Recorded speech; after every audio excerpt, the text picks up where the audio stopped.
Good morning po mga kaibigan, mga kasama, mga kasangga. Ito na naman si Lakay sa putahin ng ina mo. Ito po yung tinatawag na tengan daga. Ayan. Ayan. Kabuting tenga ng daga. Siyempre ito pong saluyot na galing sa farm.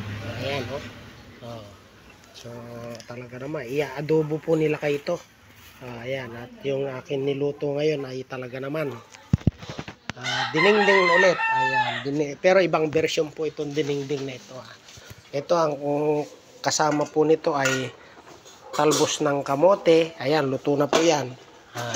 May sahog po na inihaw na bitilya at may tengan daga, labong at saluyot. Ayan po ang aming almusal. Damay na ng tanghalian ng aking irog. Ayan.